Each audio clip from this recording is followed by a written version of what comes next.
உங்கள்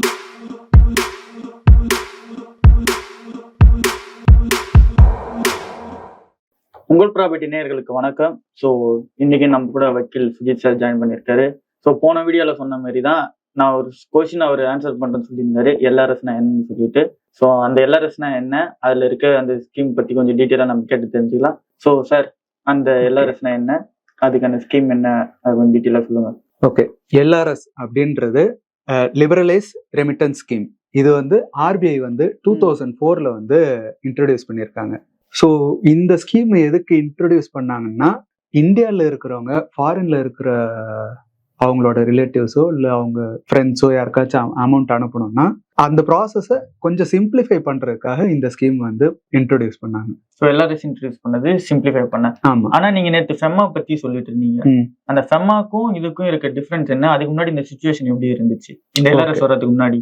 okay, so 2004 இந்த LRS அப்படின்ற ஒரு ஸ்கீமை இன்ட்ரடியூஸ் பண்றதுக்கு முன்னாடி ஃபாரினுக்கு அனுப்பப்படுற பணத்தை எல்லாமே ஃபெமால இருக்கிற சட்டங்கள் படி தான் ஃபாலோ பண்ணிட்டு இருந்தாங்க. பட் ஃபெமால வந்து அது கொஞ்சம் ஸ்ட்ரிக்டாகவும் ரொம்ப ஸ்ட்ரீம்லைன் ஆகாம இருந்ததுனால அதுல நிறைய கன்ஃபியூஷன்ஸ் அண்ட் இஷ்யூஸ்லாம் வந்துச்சு. ஸோ அதை ஸ்ட்ரீம்லைன் பண்ணி ஒரு ஸ்மூத்தான ப்ராசஸ் கொண்டு வரணும் அப்படின்ற ஒரு காரணத்துக்காக இந்த எல்ஆர்எஸ் ஸ்கீமை வந்து 2004 ஆர்பிஐ இன்ட்ரடியூஸ் பண்ணாங்க.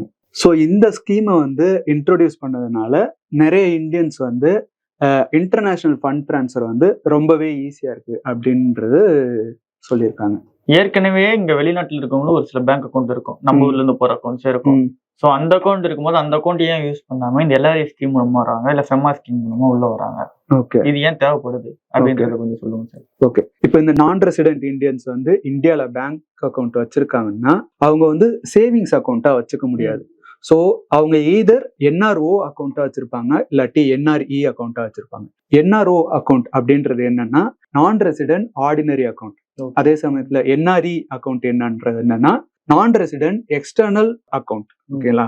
ஸோ இந்த என்ஆர்ஓ அக்கௌண்ட் அப்படின்றது எதுக்குன்னா, இந்தியால அவங்க சம்பாதிக்கிற இன்கம்ஸா இருக்கட்டும், சப்போஸ் அவங்களுக்கு இந்தியால ஏதோ ஒரு ப்ராப்பர்ட்டி இருக்கு, ஸோ அதை அவங்க ரெண்ட்டுக்கு விட்டு சம்பாதிக்கிறாங்கன்னு வச்சுக்கலாம். ஸோ அந்த ரெண்ட் அமௌண்ட்டு அண்ட் சப்போஸ் அவங்க ஸ்பௌஸோ இல்லாட்டி வேற யாராச்சும் வந்து பென்ஷன் வாங்குறாங்கன்னா அந்த பென்ஷன் அமௌண்ட்டை ரிசீவ் பண்ற அமௌண்ட்டு இதெல்லாம் வந்து இந்த என்ஆர்ஓ அக்கௌண்ட்ல வந்து போடப்படும். ஸோ அதே மாதிரி அவங்க ஃபாரின்ல சம்பாதிக்கிற அமௌண்ட்டை வந்து என்ஆர்இ அக்கௌண்ட்ல வந்து போடுவாங்க. ஸோ ஃபாரின்ல அவங்களுக்கு சொத்து இருந்து அதுல இன்கம் வருதுன்னா, அந்த ஊர்ல ஏதாச்சும் பென்ஷன் ஸ்கீம் இருந்து அது மூலமா அவங்களுக்கு இன்கம் வருதுன்னா என்ஆர்இ அக்கௌண்ட்ல வந்து போடுவாங்க. ஸோ இந்த என்ஆர்ஓ என்ஆர்இ அக்கௌண்ட்ல இருக்கிற இஷ்யூ என்னன்னா, ஸோ இது வந்து ஒரு ருப்பி டாமினேட்டட் அக்கௌண்ட். ஓகேங்களா? ஸோ இந்த அக்கௌண்ட் மூலமா நீங்க இந்தியன் கரன்சி மட்டும் தான் வித்ட்ரா பண்ண முடியும்.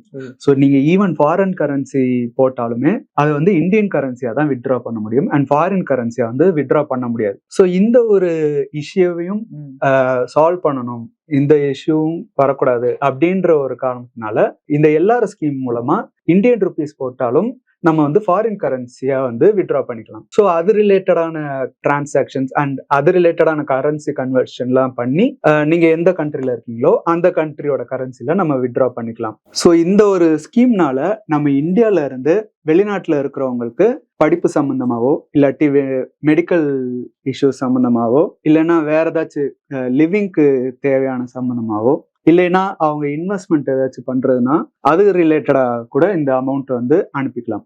இப்ப இருக்கிற கரண்ட் கைட்லைன்ஸ் படி $2,50,000 வரைக்கும் நம்ம வந்து இந்த எல்ஆர்எஸ் ஸ்கீம் மூலமா ஃபாரின் அக்கௌண்ட்ஸ்க்கு வந்து டிரான்ஸ்ஃபர் பண்ணிக்கலாம். அண்ட் சப்போஸ் இந்த எல்ஆர்எஸ் ஸ்கீம் மூலமா உங்களுக்கு டிரான்ஸ்ஃபர் செய்யப்படுற பணத்துல நீங்க ஏதாச்சும் இன்வெஸ்ட்மெண்ட்ஸ் பண்ணீங்கன்னா நீங்க என்ன இன்வெஸ்ட்மெண்ட் பண்றீங்களோ அதுக்கேற்ற மாதிரி இல்லாட்டி லாங் டேர்ம் கெயின்ஸ் கிடைக்குதா இல்லாட்டி ஷார்ட் டேர்ம் கெயின்ஸ் கிடைக்குதா அப்படின்றத பேஸ் பண்ணி இந்த எல்ஆர்எஸ் ஸ்கீம் மூலமா அனுப்பின அமௌண்ட் வந்து டாக்ஸ் செய்யப்படும். ஓகே, இதுக்கு டாக்ஸும் அப்ளிகபிள். ஸோ இந்த மாதிரியான விஷயங்கள்லாம் இப்போ நம்ம ஆர்பிஐ இன்ட்ரடியூஸ் பண்ண எல்ஆர்எஸ் ஸ்கீமுக்குள்ள வந்து வரும். ஸோ ரொம்ப நன்றி சார், எனக்கு எல்ஆர்எஸ் ஸ்கீமை பற்றி இன்டெப்தா சொன்னதுக்கு. எதுக்கு ஃபெம்மா வந்ததுக்கு அப்புறம் எல்லாரும் எடுத்துட்டு வந்தாங்க, அதுல இருக்க சிக்கல்கள்லாம் என்ன அப்படின்றத கொஞ்சம் டீட்டெயிலா சொன்னீங்க.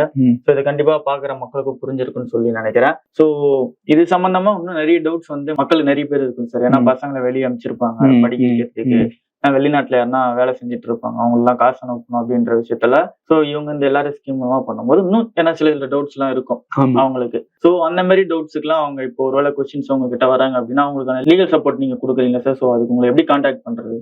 ஓகே, ஸோ உங்களுக்கு இந்த மாதிரி எல்லார ஸ்கீம் பத்தி டவுட் இருக்கு, உங்களுக்கு இந்த ஸ்கீம் மூலமா உங்களுக்கு பணம் அனுப்பணும் அப்படின்றது ஏதாச்சும் டவுட் இருந்துச்சுன்னா, ஸோ டிஸ்கிரிப்ஷன்ல நாம மெயில் ஐடி கொடுத்துருக்கோம். ஸோ அந்த மெயில் ஐடியில உங்க queries along with your phone number போட்டு அனுப்புங்க. எங்க லீகல் டீமோட எங்களுக்கு சார்ட்டர்ட் அக்கௌண்டன்ட் டீமும் இருக்காங்க. ஸோ அவங்க கிட்ட உங்க பிரச்சனையை சொல்லி அவங்க மூலமா உங்களோட இஷ்யூ வந்து நம்ம சால்வ் பண்ணி கொடுக்கலாம்.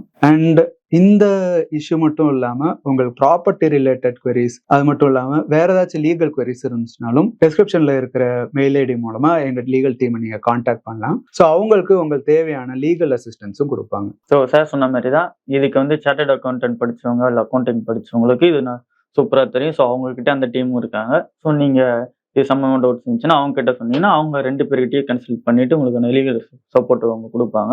கண்டிப்பா. ஸோ அது தவிர்த்துட்டு இந்த ப்ராப்பர்ட்டி ரிலேட்டடான மற்ற டவுட்ஸ் உங்களுக்கு எது இருந்தாலும் நீங்கள் கமெண்ட் செக்ஷனில் போடலாம். இல்லைனா அவங்களுக்கு அந்த குவரிஸ் அவங்களுக்கு நீங்கள் சொன்ன மாதிரி அவங்கள கான்டாக்ட் பண்ணி போட்டிங்கன்னா அதுக்கான லீகல் சப்போர்ட் உங்களுக்கு கொடுப்பாங்க. நீங்கள் கமெண்ட் செக்ஷனில் போட்டால் அந்த கேள்விகளை நானும் இங்கே வந்து கேட்பேன் சார் கிட்ட, நம்மளும் அதை கேட்டு தெரிஞ்சுக்கலாம்.